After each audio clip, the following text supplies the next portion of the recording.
bawal na ang mag-inom sa kalye. Bawal na ang maglatag ng mga silya at ng mga lamesa sa mga kalye at mag-inuman. Doon na nagagaling, number 1, ang away, number 2, ang sexual harassment. Bawal na.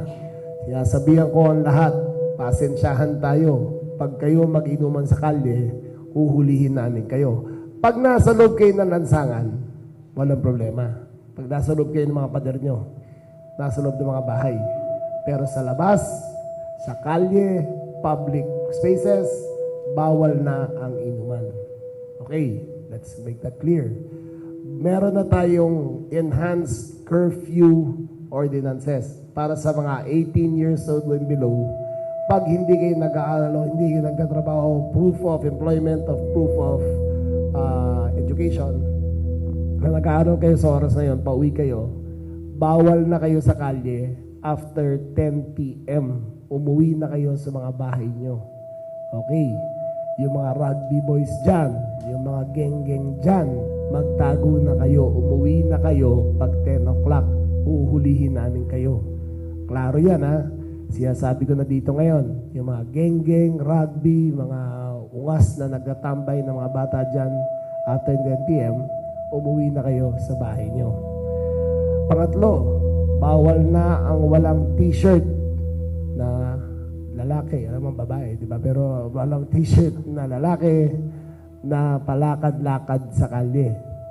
Bawal na.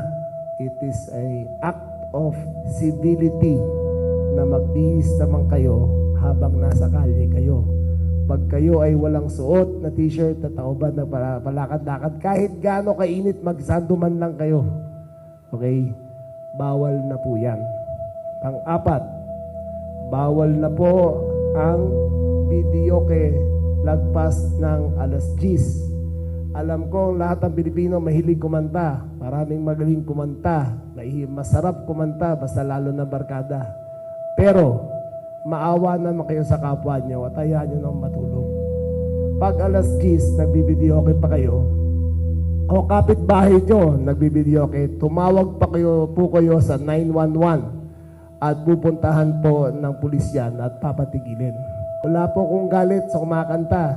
Kahit ako sintonado ko kumanta, minsan napapakanta rin ako. Pero pag alas 10, maawa naman kayo sa kapitbahay nyo. Maliban, bibigyan natin ng exception. Kung fiesta, may barangay permit, nagkakasayahan doon, baka pwede pa. Yung mga tourist hubs, in other words, yung mga gibigan dito sa Metro Manila.